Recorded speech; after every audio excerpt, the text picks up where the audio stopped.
بس توجہ کیجئے، کائنات میں بہت سارے دولہا بنے اور بنیں گے، بہت سارے رشتے ہوئے اور ہوں گے۔ آج تو سب سے اچھا بچولیا وہ ہے جو زیادہ کیش دلوا دے،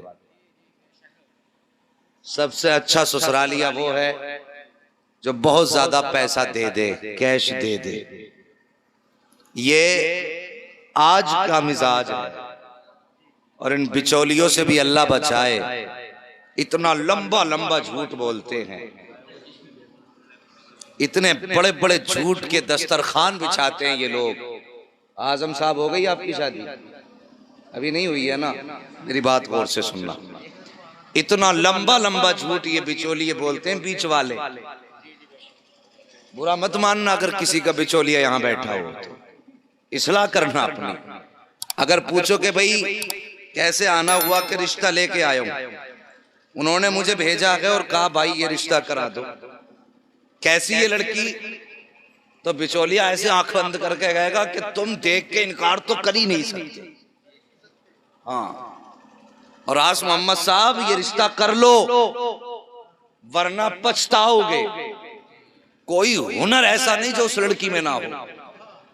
اتنا لمبا جھوٹ اس نے بولا۔ اب آس محمد صاحب کی نیت پہلے ہی خراب۔ اتنے ہنرمند، گھر میں آئے گی تو گھر میں بہاریں آئیں گی، نسلیں پروان چڑھیں گی، بچوں کی پرورش اچھی ہوگی، تعلیم یافتہ ہے، کتنی اچھی ہوگی، کیسا مزاج ہوگا۔ پھر پوچھتے ہیں کہ بتائیے صاحب ہم بڑے سیدھے سادے لوگ ہیں، کہیں خطرناک تو نہیں ہے؟ بچولیا کہتا کہ آج تک محلے میں کسی نے اس کی آواز سنی نہیں۔ یہ سب سے بڑا جھوٹ بول دیا اس نے۔ آج تک محلے میں کسی نے اس کی آواز سنی نہیں، بس کر لو۔ اب بے وقوف بنایا ہمیں۔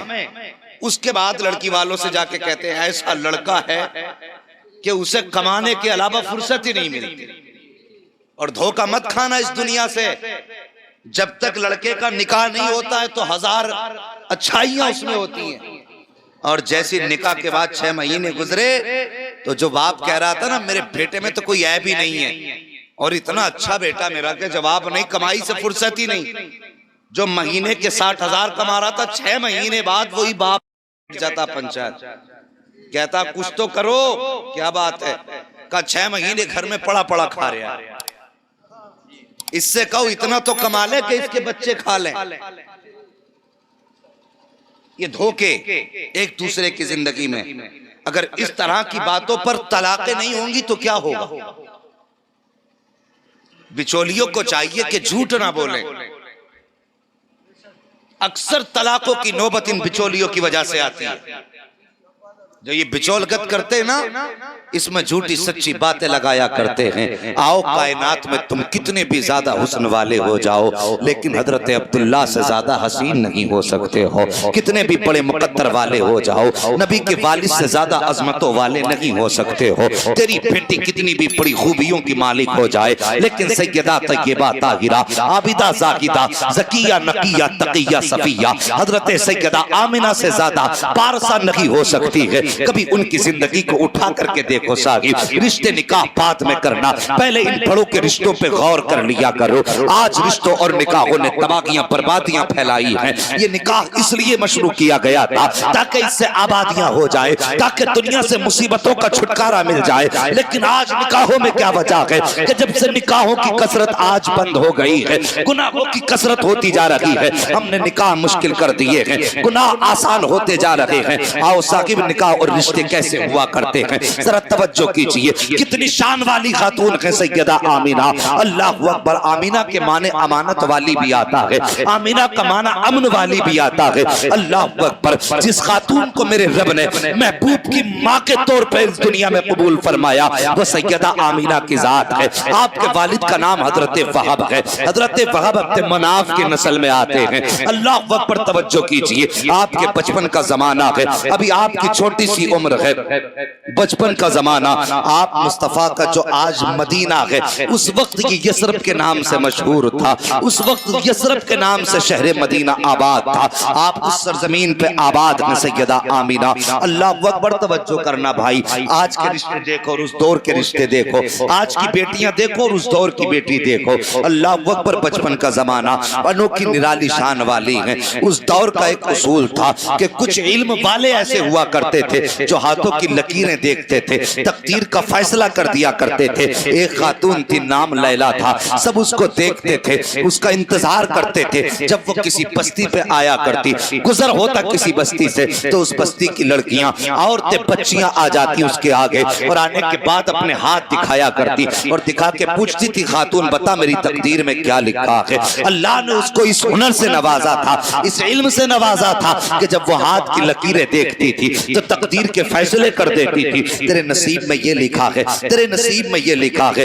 ایک دن اس کا گزر حضرت آمینہ کے شہر سے ہونے لگ جاتا ہے۔ سیدہ آمینہ کی عمر شریف ابھی کم ہے، 6 یا 7 سال کی عمر شریف حضرت آمینہ کی ہے۔ جب گزر ہوا نا حضرت آمینہ کے شہر سے، گزرنے لگی، پورے شہر میں شور ہو گیا، لیلا آ رہی ہے، جسے اپنی تقدیر کے بارے میں پتہ کرنا ہے، آئے وہ لیلا سے اپنی تقدیر کے بارے میں پوچھ لے۔ اللہ اکبر، جیسی لیلا نے قدم رکھا ہے اس شہر کی عورتوں نے، یثرب کی عورتیں، بچیاں آ جاتی ہیں، آنے کے بعد اپنے اپنے ہاتھ لیلا کے آگے کر دیے، کہا لیلا بتا میری تقدیر میں کیا لکھا ہے۔ جس کی تقدیر میں جو ہوتا لیلا ایک نگاہ ڈالتی تقدیر بتا دیتی، تیرے نصیب میں یہ لکھا ہے، تیرے نصیب میں یہ لکھا ہے۔ اسی منظر کو دور کھڑے ہو کر کے حضرت عبداللہ کی زوجہ، میرے نبی کی والدہ حضرت آمینہ ملاحظہ فرما رہی ہیں، جیسی دور سے آپ یہ منظر دیکھ رہی ہیں، کسی خاتون نے کہا تھا آمینہ تو بھی تو جا کر کے اپنے ہاتھوں کی لکیریں دکھا دے، تو دیکھ تیری تقدیر میں کیا لکھا ہوا ہے۔ سیدہ آمینہ آگے بڑھی ہے، جانے کے بعد اپنا ہاتھ کاغینہ کے آگے جا کے کر دیا ہے۔ کاغینہ نے جب اس ہاتھ کو دیکھا، کاغینہ کا نام لیلا ہے، ہاتھ کو دیکھا، دیکھنے کے بعد کبھی چہرہ دیکھ رہی ہے، کبھی آسمان کی طرف دیکھ رہی ہے، کبھی چہرہ دیکھ رہی ہے، کبھی ہاتھ کی لکیروں کو دیکھ رہی ہے۔ جب ہاتھ کی لکیروں کو دیکھا سب نے کہا تھا کاغینہ بتا تو سکی آخر معاملہ کیا ہے، اس کی لکیریں دیکھ کر تیری زبان پہ تالا کیوں لگ گیا؟ جو بھی لڑکی تیرے سامنے آئی ہے تو نے جس کا ہاتھ دیکھا ہے، دیکھتے کی تقدیر بتائی ہے، آخر اس کی ہتھیلی میں ایسا کیا ہے جو تو بتا لگی رہی ہے؟ تب کاغینہ نے کہا تھا او لوگوں جو میں دیکھ رہی ہوں میری آنکھوں پہ مجھے یقین نہیں ہے، کہا بتا تو سکی اس کے ہاتھ کی لکیریں کیا کہہ رہی ہے؟ تو اس کاغینہ نے کہا تھا سنو آمینہ کے ہاتھ کی لکیر کہہ رہی ہے، یہ بتا رہی ہے آنے والے دور میں یا تو یہ خود نبیہ ہوگی یا اس کی گود میں نبیوں کا سردار جلوہ گر ہونے والا۔